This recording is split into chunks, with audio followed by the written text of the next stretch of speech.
성경에 흐르는 첫 번째 관점은 누가 진짜 왕인가? 하나님은 계속 성경을 통해 말씀하십니다. 내가 진짜 왕이다. 우리는 하나님을 왕으로 모시며 살아야 되는 것입니다.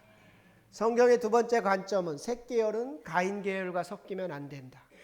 하나님의 백성인 셋 계열은 세상과 섞이면 안 된다. 세상에 살지만 구별되어 살아야 된다. 그리고 한 발짝 더 나아가서 세상을 정복하고 다스려야 된다. 무기로가 아니라 복음의 빛으로, 하나님의 영광의 빛으로 정복하고 다스려야 된다 그랬습니다. 창세기 1장 28절 이렇게 말씀했어요. 하나님이 그들에게 복을 주시며 하나님이 그들에게 이르시되 생육하고 번성하여 땅에 충만하라. 땅을 정복하라.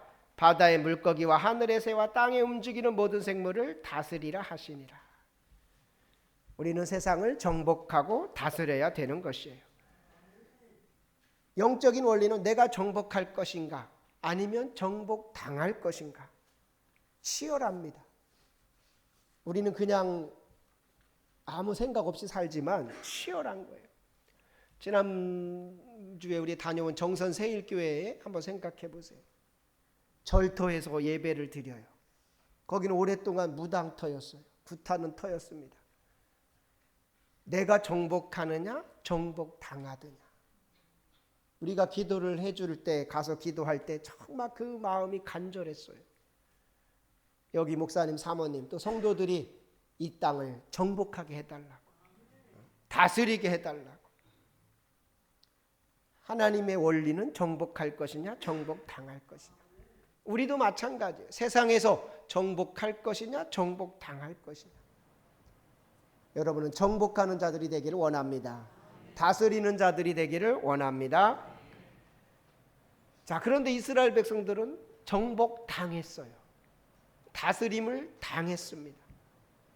오늘 봉독한 사사기 17장과 19장에서 그것을 적나라하게 드러내고 있습니다. 하나님은 애굽의 종으로 있던 이스라엘 백성들을 가나안으로 이끌어 들이시면서 너희들은 가나안을 정복하라 그랬어요. 땅만 정복하는 게 아니라 문화도 정복해 가라. 하나님을 왕이심으로 믿고 하나님을 제사해라. 그런데 이스라엘 백성들은 점점 정복당했어요. 가나안 문화에 정복당했습니다. 그리고 하나님을 왕으로 모시는 걸 포기하고 내가 왕으로 살아갔어요. 사사기는 이러한 그들의 실태를 이렇게 말합니다. 사사기 17장 6절에 이렇게 말해요. 그때에는 이스라엘에 왕이 없었으므로 사람마다 자기 소견에 오른 대로 행하였더라. 사사기 21장 25절 그때 이스라엘에 왕이 없으므로 사람이 각기 자기의 소견에 오른 대로 행하였더라. 이 말은 어떤 정치적인 왕이 없다를 지금 성경에서 얘기하는 게 아니에요. 하나님이 왕이신데 하나님을 왕으로 모시지 않았기 때문에 자기 소견에 오른 대로 살아갔다라는, 자기 소견에 오른 대로 신앙생활했다. 오늘날도 마찬가지예요. 사람들이 하나님을 왕으로 모시지 않으면 내 소견에 오른 대로 신앙생활해요. 자, 여러분 소견에 오른 대로 하면 잘할 것 같죠? 못해요. 하나님과 점점 멀어질 수밖에 없어요. 오늘 그들이 어떻게 했는가를 보면 알아요. 그 당시에 이들이 하나님을 왕으로 모시지 않았기 때문에 어떤 일이 벌어졌느냐. 사사기에 큰 두 사건을 말씀하고 있어요. 그러니까 사사기의 이 두 사건을 보면 그들이 어떤 상태였는가를 보여줍니다. 첫 번째 사건은 뭐냐? 미가의 신상 사건이에요. 다 같이 합니다. 미가의 신상 사건. 오늘 사사기 17장에 나오는 사건이에요. 에브라임에 미가라는 사람이 있었다 그랬어요. 근데 그 미가라는 사람이 자기 어머니한테 은을 훔쳤어요. 은을 훔쳤는데 은 1,100을 훔쳤다. 우리는 얼마인지 잘 가늠이 안 와요. 은 1,100개를 훔쳤다. 그게 그 당시 노동자들의 10년 동안 버는 액수래요. 올해 우리가 연봉 올해 요즘으로만 한 3천만 원이다. 그렇게만 잡아도 3억이나 되는, 그러니까 그 엄마가 꽤 부자인 거죠.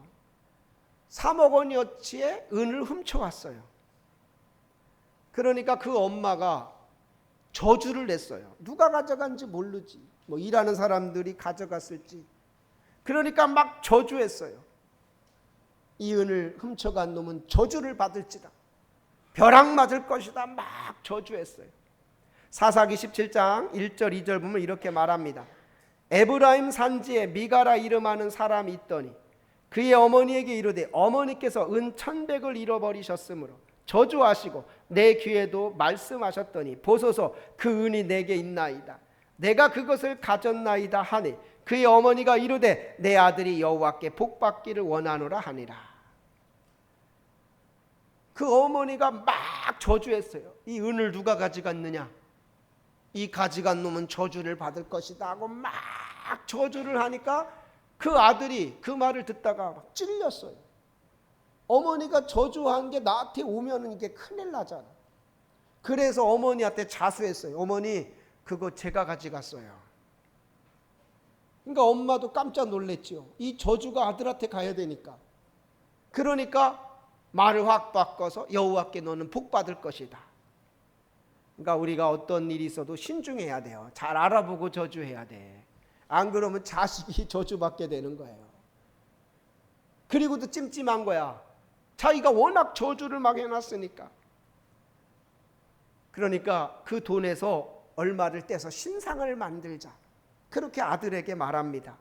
3절 보니까 미가가 은 1,100을 그의 어머니에게 도로 주매 그의 어머니가 이르되 내가 내 아들을 위하여 한 신상을 새기며 한 신상을 부어 만들기 위해 내 손에서 이 은을 여호와께 거룩히 드리노라. 그러므로 내가 이제 이 은을 내게 도로 주리라. 야, 그걸 가지고 신상을 만들자. 그러니까 아들이 일단 엄마한테 그 돈을 줬어요. 은 1,100개를 줬어. 그러니까 그 중에서 200을 떼가지고, 200도 적은 게 아니에요. 은 1,100이 3억 원이라면 한 3천여만 원 되는 거야. 10분의 1이니까. 그걸 주면서 그 은으로 신상을 만들어라. 이렇게 말해요. 4절 보니까 미가가 그 은을 그의 어머니에게 도로 주었으므로 어머니가 그 은 200을 가져다가 은장색에게 주어 한 신상을 새기고 한 신상을 부어 만들었더니 그 신상이 미가의 집에 있더라. 그러니까 미가의 집에 3천만 원어치 신상이 딱 생긴 거예요. 얼마나 잘 만들었겠어요. 하나님이 제일 싫어하는 짓을 지금 하는 거예요. 하나님은 십계명에서도 우상을 만들지 마라. 우상을 섬기지 마라. 그런데 우상을 자기들이 돈 들여서 만들었어요. 그러니까 지금 이스라엘이 얼마나 영적으로 타락했는가를 보여주는 거죠. 거기다가 자기 아들을 제사장으로 세워버렸어요. 네가 이 신상을 관리하고 제사를 드려라. 5절에 보면 이렇게 말합니다. 그 사람 미가에게 신당이 있으므로 그가 에봇과 드라빔을 만들고 한 아들을 세워 그의 제사장으로 삼았더라. 미가가 자기 아들 하나를 제사장으로 삼았다. 이것을 사사기 17장 6절에서 이렇게 결론으로 말씀하셔요. 우리 6절 한번 다 같이 읽어봅니다. 그때에는 이스라엘에 왕이 없었으므로 사람마다 자기 소견에 오른 대로 행하였더라. 이스라엘에 왕이 없었으므로. 이 사사기의 결론인 거예요. 정치적인 왕이 당연히 없죠. 그러나 그들에게는 하나님이 왕이신 거예요. 하나님이 왕이신데 그 말을 듣지 않는 거예요. 자기 소견에 오른 대로 행하는 겁니다. 우리는 하나님을 왕으로 모셔야 되는 것이고 하나님의 인도를 받아야 되는 것입니다. 우리도 이렇게 되기 쉬워요. 하나님이 왕이시다는 걸 인정하지 않으면 내 소견에 오른 대로 행동하게 돼요. 내 소견에 오른 대로 판단하게 됩니다. 그러면은 이제 막 영적으로 난리가 나는 거죠. 미가의 신상 사건이 그들의 영적인 상태를 하나 말씀했고, 두 번째는 도덕적으로 그들이 얼마나 타락했는가를 보여주셔요. 그게 사사기 19장에 나옵니다. 사사기 19장은 무슨 사건이냐? 다 같이 합니다. 레위 첩사건. 성경이 읽어진 애를 이제 공부하면은 이런 게 다 시험 문제에 나와요. 사사기의 큰 두 사건이 뭐냐? 그거에 대해 설명하시오. 막 이런 게 시험이에요. 첫 번째는 미가의 신상 사건, 두 번째는 레위 첩 사건. 일단 이름부터가 좀 이상해요. 레위 첩 사건. 에브라임 산지에 한 레위인이 있었는데 그가 유다 베들레헴에서 첩을 맞이했다 그랬어요. 19장 1절 보면 이렇게 말합니다. 이스라엘의 왕이 없을 그때 에브라임 산지 구석에 거류하는 어떤 레위 사람이 유다 베들레헴에서 첩을 맞이하였더니, 아까는 이스라엘의 왕이 없을 때 그들이 신상을 만들었다 그랬어요. 자기 소견에 오른 대로 영적으로 타락했음을 보여줬다면, 지금은 도덕적인 타락을 보여줘요. 이스라엘의 왕이 없으니까 레위 사람이 첩을 만들었다. 레위 사람이 누구예요? 제사를 드리라고, 하나님의 성막을 관리하라고 그렇게 세워진 사람들이라고. 오늘날로 말하면 교인들이에요. 교인들. 하나님을 잘 섬기라고. 그런 사람이 첩을 만들었어. 첩을 드렸어. 벌써 여기서 문제지요. 근데 이 첩이 바람났어. 자기 친정으로. 그리고 도망가 버렸어요. 그러니까 이 레위인이 또 아내를 첩을 데리러 또 가버립니다. 사사기 19장 2절, 그 첩이 행음하고 남편을 떠나 유다 베들레헴 그의 아버지의 집에 돌아가서 거기서 넉 달 동안을 지내매. 넉 달 동안을 거기서 오지 않는 거예요. 그 남편이 첩 데리러 갑니다. 그 첩의 집으로 가요. 그 처갓집으로 가는 거예요. 3절 보니까 그의 남편이 그 여자에게 다정하게 말하고 그를 데려오고자 하여 하인 한 사람과 나귀 2마리를 데리고 그에게로 가매 여자가 그를 인도하여 아버지의 집에 들어가니 그 여자의 아버지가 그를 보고 기뻐하니라. 그리고 그 장인이 며칠 머물게 한 다음에 이제 첩을 데리고 가는 거예요. 자기 집으로 에브라임으로 갑니다. 가는 곳에 기브아라는 곳에 갔을 때 해가 져버렸어요. 어두워져서 더 이상 갈 수가 없었어요. 사사기 19장 14절 보면 이렇게 말합니다. 모두 앞으로 나가더니 베냐민에 속한 기브아에 가까이 이르러 해가 진지라. 그래서 머물 곳을 찾고 있을 때 한 노인이 그들을 보고 우리 집으로 와라. 우리 집에서 쉬고 가라 그래. 그 당시에는 이렇게 나그네를 영접하면 복 받는다 그랬어요. 지금도 그런 지역에 가잖아요. 그냥 지나가면 우리 집에 오세요 이렇게 하는 거예요. 복 받고 싶어서. 그래서 아브라함이 지날 때 우리 집으로 오세요 막 그렇게 서로 그러잖아요. 그렇게 해야 복 받는다 생각해요. 나그네를 대접해야 복 받는다 생각했어요. 그래서 그 노인이 그들을 자기 집으로 모셨습니다. 사사기 19장 20절 21절, 그 노인이 이르되 그대는 안심하라. 그대의 쓸 것은 모두 내가 담당할 것이니 거리에서는 유숙하지 말라 하고 그를 데리고 자기 집에 들어가서 나귀에게 먹이니 그들이 발을 씻고 먹고 마시니라. 여기까지는 좋았어요. 근데 22절을 보니까 그 성읍에 깡패들이 찾아왔어. 노인의 집을 막 두드리면서 여기 온 나그네 내놔라. 우리가 그와 상관하겠다 그래요. 22절 보면 이렇게 말합니다. 그들이 마음을 즐겁게 할 때 그 성읍의 비류들이 그 집을 애워싸고 문을 두들기며 집주인이 노인에게 말하여 이르되 내 집에 들어온 사람을 끌어내라. 우리가 그를 상관하리라. 여기서 상관하다라는 말은 성관계를 하겠다는 말이에요. 그것도 같은 동성끼리.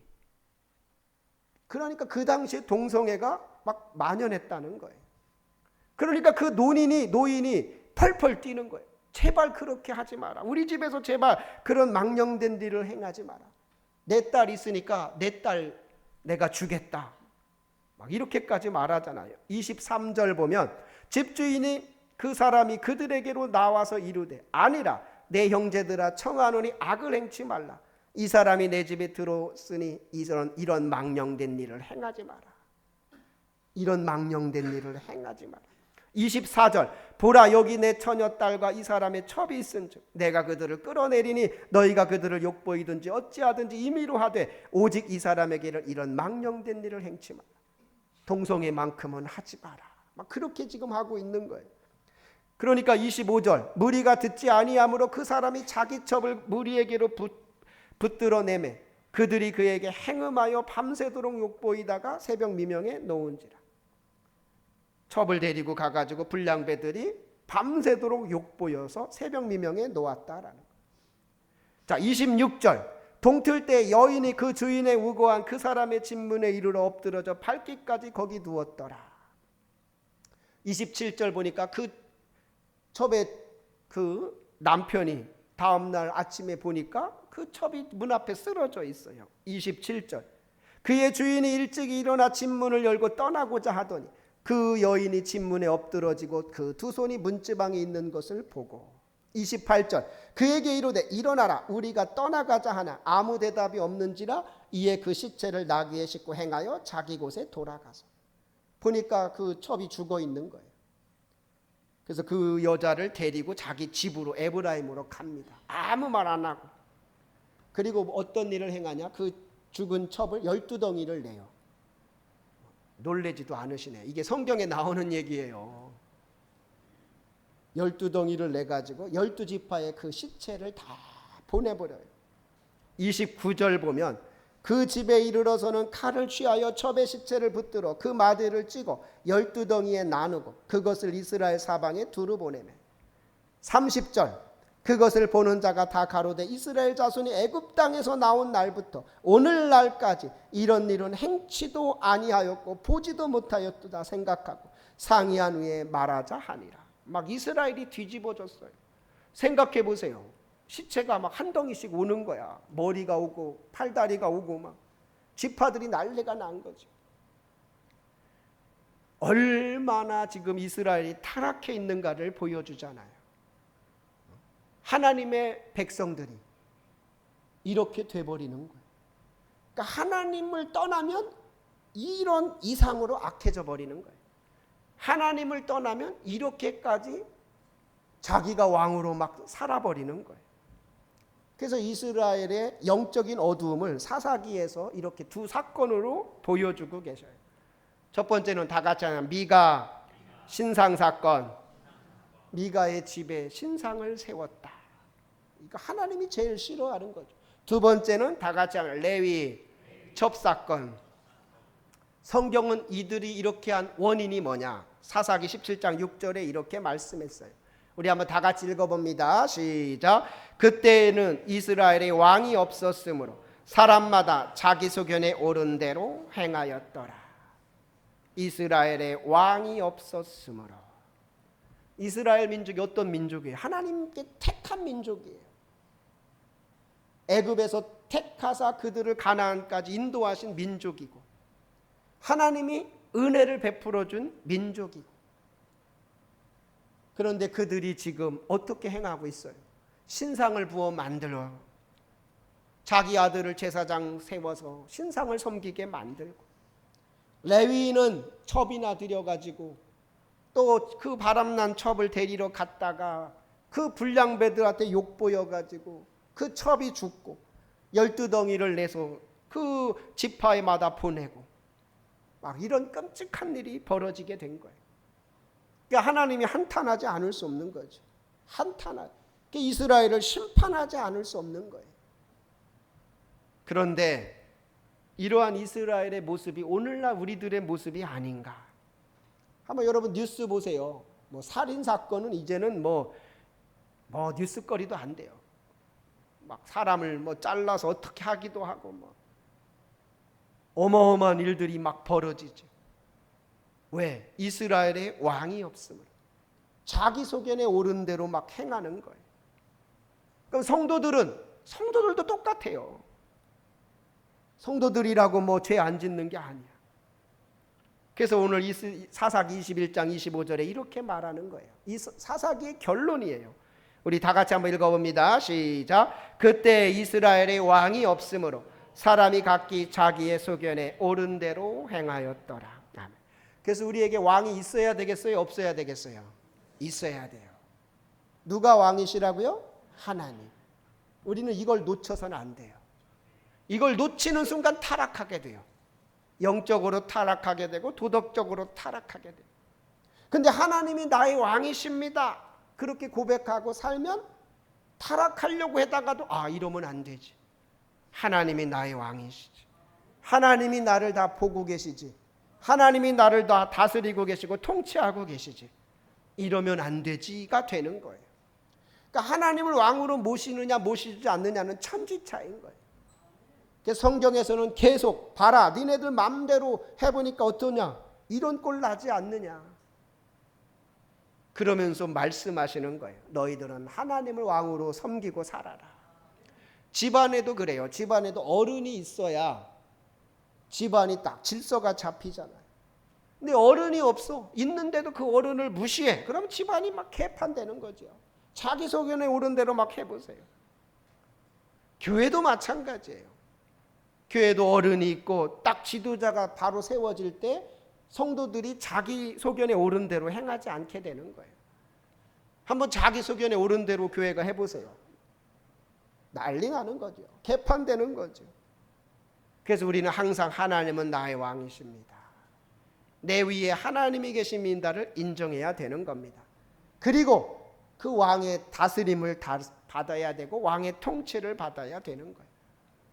우리가 지금 사순절을 보내고 있습니다. 이 사순절에 하나님을 왕으로 모시며 사는 우리 성도들 되기를 원합니다. 다 같이 하나님은 나의 왕이십니다. 또 해보겠습니다. 예수님은 나의 왕이십니다. 내가 판단하고 내가 통치하고 내가 하려는 걸 내려놔야 돼요. 근데 많은 사람들이 내가 왕으로 살아가요. 복음학교라는 데에 가면 많이 거기서 부르는 일주일 동안 부르는 찬양이 있어요. 십자가 십자가 그 위에 나 죽었나. 어제는 이렇게 유튜브에서 그 찬양이 생각나서 한번 들어보세요. 지영 씨가 불렀던 십자가 계속 들었어요. 그때 막 생각이 이렇게 나더라. 거기서 이걸 많이 깨트립니다. 내가 왕으로 살았던 거, 내가 주인 노릇하며 살았던 거. 우리는 거기서 회개해야 되는 거예요. 그러면서 왕 노릇하는 나는 죽었습니다. 주인 노릇하는 나는 죽었습니다. 철저히 그러면서 하나님은 나의 왕이십니다. 예수님은 나의 왕이십니다. 그렇게 고백하면서 이제 신앙이 바뀌어지더라고요. 믿음이 바뀌어지게 되고 삶이 바뀌어져요. 하나님이 나의 왕이십니다. 교회마다 문제가 나는 이유가 뭐예요? 다 내가 왕이니까 내가 왕 노릇하려고 막 하니까 왕이 수십 명이야 수백 명이야 난리가 나는 거죠. 하나님은 나의 왕입니다. 나는 죽었습니다. 우리가 이제 고난주간에 제가 또 올해도 십자가에 대한 말씀 쭉 할 거예요. 십자가를 바라봐라. 십자가를 계속 우리가 바라보면서 내가 주인 삼았던 걸 내려놓고 내가 왕 삼았던 걸 내려놔야 되는 겁니다. 그럴 때 사람들이 도덕적으로 타락하지 않게 돼요. 영적으로 타락하지 않게 되고 오히려 더 살아나게 되는 겁니다. 내가 왕인 걸 내려놓는 순간 하나님이 왕이 되시는 거고 하나님이 왕이 된 사람은 하나님이 그를 다스려 가시고 이끌어 가시는 거예요.